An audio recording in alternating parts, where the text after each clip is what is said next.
आप लोगों को गुड मॉर्निंग। और आशीष, आई थिंक मैं आपसे शुरुआत करना चाहता हूँ। आशीष, थोड़ा सा एग्जॉस्टेड सा बाजार फील कर रहा है अपने आपको as far as index is concern. Nifty 8690 के ऊपर मैच्योर ही नहीं हो पाता, अगर आप देखें सेटल ही नहीं हो पाता। बार बार अगर आप देखें स्टॉप लॉसेस ट्रिगर होना 8640 के 8600 के।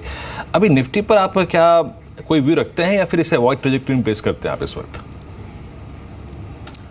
Good morning Virendra. बिल्कुल इसको अवॉइड ट्रेजेक्टरी में रखते हैं, क्योंकि जब भी बाजार रेंज बाउंड होते हैं तो उस समय पे इससे दूर रहना ही सबसे एक सेफ स्ट्रेटजी रहती है। और हमने देखा है कि स्टॉक स्पेसिफिक बहुत अच्छे एक्शन हमें देखने को मिल रहे हैं, खासतौर पे हाउसिंग फाइनेंस कंपनीज में, मिड कैप फार्मा नेम्स में। तो मुझे लगता है कि हमें बेसिकली इंडेक्स को छोड़ के स्टॉक्स के अंदर में एक्टिविटी जो है वो देखने को मिल रही है, और उसी के अंदर हम रिकमेंडेशंस भी रखते हैं। बाजार के अंदर में जैसे आपने कहा कि डेफिनेटली 8640 8650 को बाजार क्रॉस नहीं कर पा रहा, साथ ही साथ डाउन साइड में भी मेरा ये मानना है 8500 के लेवल्स को बाजार ब्रीच नहीं कर रहा। तो ये एक कंफ्यूजन की स्टेट जरूर है, पर कहीं ना कहीं ये भी बता रही कि 8500 की पुट, जिसके अंदर में एक जबरदस्त पुट राइटिंग लास्ट पूरी सीरीज के शुरुआत से हम देखने को मिल रहा है, उसको बाजार काफी रिस्पेक्ट कर रहा है। और जब तक 8500 के लेवल्स डाउन साइड में ब्रीच नहीं होते, मुझे लगता है कि बाजार जो है वो रेंज बाउंड ही रहेगा। और 8500 से 8700 ये एक ब्रॉड रेंज मुझे लगता है बाजार अपने अंदर में बना चुका है। चलिए खबरों वाले शेयर्स भी देख लेते हैं। जो पहला स्टॉक है आज वो है ग्रीनप्लाई इंडस्ट्रीज का। खबरों में है QIP के जरिए 50 करोड़ जुटाए हैं कंपनी ने। 257 रुपये प्रति शेयर के भाव पर शेयर्स जारी किए गए हैं। ग्रीनप्लाई इंडस्ट्रीज कल हालांकि नहीं चला, 262 के स्तर पर बंद हुआ, लेकिन आज खबरों में है। इंपॉर्टेंट खबर है सन फार्मा पर, और सन फार्मा के साथ साथ सुजलॉन, इन दोनों स्टॉक्स पर आपको नजर रखनी है, क्योंकि सन फार्मा के प्रमोटर दिलीप सांघवी ने 1 करोड़ शेयर सन फार्मा के गिरवी रखे हैं। 11 अगस्त को हिस्सेदारी गिरवी रखी गई है, और खबरें हैं कि सुजलॉन के वर्किंग कैपिटल रिक्वायरमेंट को मीट करने के लिए यह हिस्सेदारी गिरवी रखी गई है। अच्छी खबर नहीं है सन फार्मा के लिए। कल भी ये स्टॉक 2.25% गिरा था, 782 के लेवल पर बंद हुआ था। इस पर एक कमेंट ले लेते हैं। सुमित बगड़े भी हमारे साथ मौजूद है। सुमित, सन फार्मा नतीजों के बाद भी ये स्टॉक नहीं चला, 2-2.5% कल भी गिरा, और आज भी जो खबर है वो भी सेंटीमेंट्स थोड़े वीक करने वाली खबर है। तो क्या सेलिंग प्रेशर थोड़ा और हावी हो सकता है सन फार्मा में आज के लिए? और ऑन द कॉन्ट्ररी सुजलॉन पर आपके कमेंट्स क्या रहेंगे? Good morning Deepali. Yes absolutely, I think थोड़ा सा दबाव देखने को मिलेगा सन फार्मा के ऊपर। सन फार्मा में हमने ऑलरेडी पिछले 5-7 दिनों से वन साइड दबाव देखने को मिल रहा है, और कल एक ट्रेंड लाइन ब्रेकडाउन भी दिया, अपर राइजिंग लाइन का एक ब्रेकडाउन कल हमको देखने को मिला है। तो देयर इज अ पॉसिबिलिटी शायद एक बार थोड़ा सा करेक्शन और देखने को मिले, जिसके अंदर स्टॉक नीचे में इमीडिएटली 770 750 के लेवल्स दिखा सकता है। कल की क्लोजिंग 782 है, तो यस थोड़ा सा करेक्शन में 770 750 देखने को मिलेगा। तेजीस के अंदर 805 810 के ऊपर जाएगा तो ही बनेगी। जब तक ये 805 810 का लेवल ब्रेक नहीं करता है, 770 750 के टारगेट के लिए सेल किया जा सकता है सन फार्मा के अंदर। आपका दूसरा सवाल था सुजलॉन। वेल, वो स्टॉक के अंदर मुझे तो फिलहाल कोई तेजी नहीं दिख रही है। स्टॉक जब तक ये 200 DMA convincingly with volumes breakout नहीं देगा, तब तक ये स्टॉक के अंदर फ्रेश तेजी का व्यू नहीं बनाना चाहिए। प्रेजेंट लेवल्स पे इमीडिएटली 16 रुपए का सपोर्ट है, अगर वो ब्रेक करता है तो स्टॉक को हमको 14 रुपए तक के लेवल्स देखने को मिल सकते हैं। फिलहाल तेजी के लिए अवॉइड करें स्टॉक को। चलिए, इस बीच अगर आप देखें और कुछ खबरें भी हैं। श्रीराम ट्रांसपोर्ट फाइनेंस है, यहाँ पर NCDs के जरिए कंपनी करीब 25 करोड़ रुपए जुटाने की योजना बना रही है, इस पर नजर रख के चलिएगा। हालांकि स्टॉक कल 20 रुपये नीचे था, लेकिन पिरामिड एंटरप्राइजेज यहाँ पर अमेरिका की सब्सिडी ने एज इन्वेस्टमेंट्स में हिस्सा खरीदा है।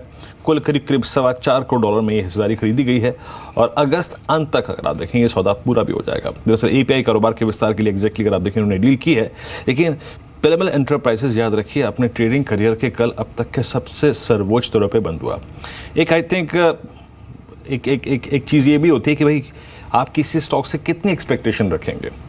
ये स्टॉक मार्च 2016 में, प्लीज़ ज़रा ईयरली चार्ट से एक बार दिखाइए, था करीब 1000 रुपये का, और सिर्फ 6 महीने के फ्रैक्शन में बाजार ने इसके ऊपर 700 रुपये 800 रुपये और जोड़ दिए। अपने पूरे ट्रेडिंग करियर में ये 1000 तक आ पाया था इससे पहले के, लेकिन सिर्फ 6 महीने में बाजार ने इसके ऊपर 800 और जोड़ दिए। विकास जी, मैं मान लीजिए एज ए इन्वेस्टर इसको रख रहा हूँ, अब क्या निकलने का वक्त है, प्रॉफिट बुकिंग का वक्त है, या फिर अभी आप मानते हैं कि नहीं इसमें पैसा और बनेगा?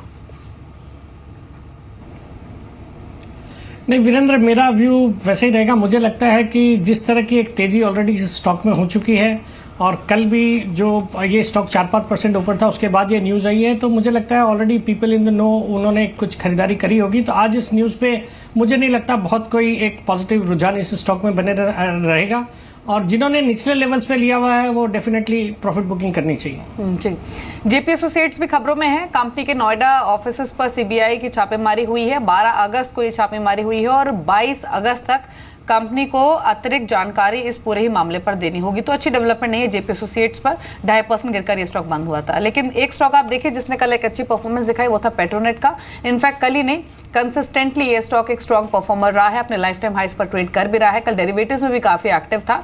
और आज एक सिटी की रिपोर्ट भी आई है पेट्रोनेट पर, जहां पर उन्होंने बाय रेटिंग मेंटेन की है। कल 320 के लेवल पर ये क्लोज हुआ, लेकिन यहां से भी जो टारगेट्स है वो उन्होंने अपग्रेड किए हैं। 334 रुपए से बढ़ाकर 362 तक के टारगेट्स की वो बात कर रहे हैं। और जो पॉजिटिव बातें सिटी ने कही उसमें उन्होंने कहा है कि जो दाहेज की जो फैसिलिटीज कमीशन कर रही है कंपनी, वो अपनी गाइडेंस से पहले कर रही है, यानी जो परफॉर्मेंस आ रही है उस फ्रंट पर काफ़ी अच्छी आ रही है। कैपेसिटी एक्सपेंशन कंपनी कंसिस्टेंटली कर रही है, उसका कंपनी को फायदा पहुंचेगा, और इसीलिए उन्होंने ये टारगेट्स को अपग्रेड किया। स्टॉक एक कंसिस्टेंट मोमेंटम में है भी। लेकिन एक टेक्निकल व्यू ले लेते हैं राकेश का। राकेश, पेट्रोनेट पर आपके कमेंट्स क्या है? कंसिस्टेंट अप ट्रेंड में है, लाइफ टाइम हाइस पर ट्रेड कर रहा है, डेरिवेटिव्स में भी कल काफ़ी एक्टिव था। अभी नेक्स्ट आके टेक्निकली आपको क्या दिख रहे हैं आज के लिए या फिर आने वाले 2-3 सेशंस में? दीपाली, अगर आप देखें तो टेक्निकली जैसे आपने मेंशन करा, ट्रेंड अप है। सबसे इंपॉर्टेंट चीज़, किसी भी मार्केट की करेक्शन में, निफ्टी की करेक्शन में स्टॉक पार्टिसिपेट नहीं कर रहा है और स्टॉक नए लाइफ टाइम हाइस पे खड़ा हुआ है। नीचे में 305 से लेकर 310 एक अच्छा सपोर्ट है। शॉर्ट टर्म में मुझे लगता है 340 344 के लेवल्स ऊपर में देखने को मिल सकते हैं। जी आशीष, कल के अगर आप आखिरी के 1 घंटे के बाजार को देखें तो बहुत सारे मिड कैप्स ने आके सरप्राइज किया। जैसे अभी दीपाली ने जिक्र किया पेट्रोनेट का, मैं 1-2 स्टॉक्स और जिक्र करना चाहूँगा जिनमें काफ़ी स्ट्रॉन्ग बिहेवियर था। आप आर कैप को देखिए, आखिरी के 1 घंटे में इसने अच्छा किया। आप रिलायंस इंफ्रा को देखिए, आखिरी के 1 घंटे में इसने अच्छा किया। और आई थिंक 1-2 काउंटर और L&T फाइनेंस जिन्होंने आखिरी के 1 घंटे में काफ़ी अच्छा किया। DLF जिसने आखिरी के 1 घंटे में काफ़ी अच्छा किया। और एक इंडिया बुल्स हाउसिंग फाइनेंस, मुझे अच्छी तरीके से याद है जब आप लास्ट टाइम आए थे तो आपने इस पर रिकमेंड भी किया था। अभी इनमें से क्या पकड़ के चलना चाहिए डिसेंट स्टॉप लॉस के साथ? बिल्कुल भी देखिए, मेरे हिसाब से बहुत से ऐसे स्टॉक है जिसके अंदर में ये ब्रेकआउट्स हमें देखने को मिल रहे हैं वीकली और मंथली चार्ट्स के अंदर।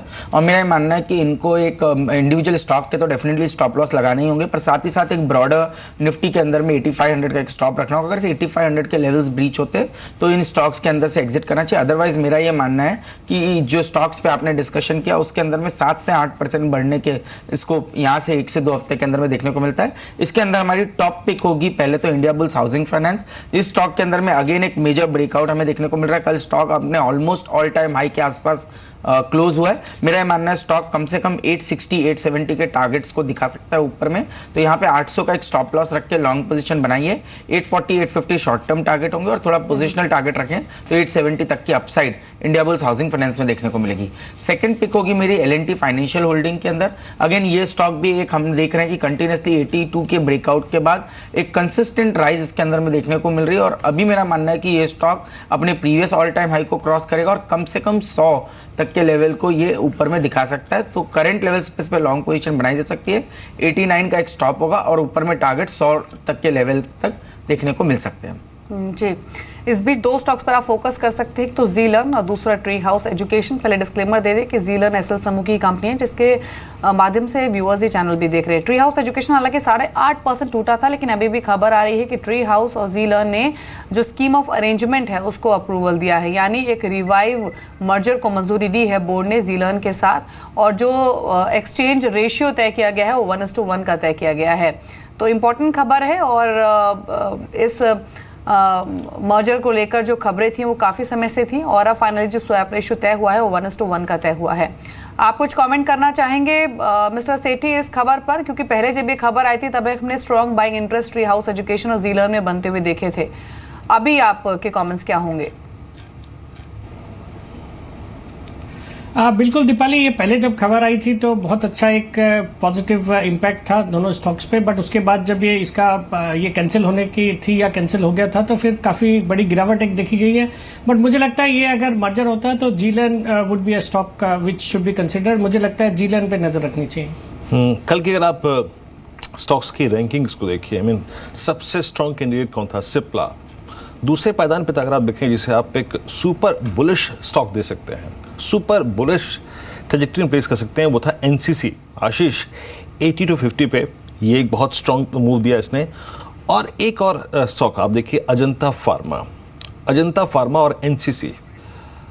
आशीष, अगर इन दोनों में से आई मीन स्पेशली में आखिरी के 1 घंटे के जो मूव थे अजंता फार्मा के, उससे बड़ा सरप्राइज था।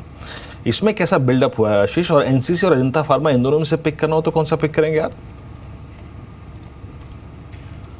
देखिए वीरेंद्र, जहाँ तक के चार्ट्स के सवाल है, दोनों ही बहुत डिफरेंट चार्ट्स है। एनसीसी एक ऐसा चार्ट है जो अपने लोअर लेवल से रिकवर हो रहा है और जिसके अंदर में एक अच्छा बेस बन के ये स्टॉक चल रहा है। बट मेरा ये मानना है कि इस स्टॉक के अंदर में अपसाइड जो है वो लिमिटेड रहेगी। 10-15% के बाद कहीं ना कहीं स्टॉक जो है वो एक रेजिस्टेंस जोन के आसपास आ सकता है। तो डेफिनेटली शॉर्ट टर्म ट्रेडिंग के नज़रिए से देखें तो 79 के स्टॉप से एनसीसी पे काम किया जा सकता है। ऊपर में 88-89 के लेवल्स देखने को मिल सकते हैं। बट जहाँ तक कि अजंता फार्मा का सवाल है, एक स्ट्रक्चरल ट्रेंड है। इसके अंदर में कोई भी डिप आती है, ये स्टॉक वापस से मुझे लगता है नया हाई बनाने की कोशिश करेगा। तो अजंता फार्मा मुझे लगता है अगर से कोई लेता है तो ये स्टॉक के अंदर पोटेंशियल है आने वाले समय में 2200 से 2300 तक के स्तर दिखा सकता है। इसी स्पेस में हमने एक स्टॉक की लास्ट टाइम बात की थी, वो थी डिवीज लैब। 1170 के आसपास हमने स्टॉक को रिकमेंड किया था। कल ये करीब 7-8% की बढ़त दिखाया है। तो यहाँ भी मेरा ये मानना है कि डिवीज लैब एक ऐसा स्टॉक है जो कम से कम 1350-1400 के अपसाइड पोजिशनली दिखा सकता है। 1210 का एक पोजिशनल स्टॉप रख के डिवीज लैब के अंदर में भी लॉन्ग पोजीशन बनाई जा सकती है। तो अजंता फार्मा और डिवीज लैब की बात की है आशीष ने, और भी फार्मा स्टॉक से जो कि परफॉर्म कर रहे थे। जुबरंग लाइफ एक बहुत बड़ा एग्जाम्पल है।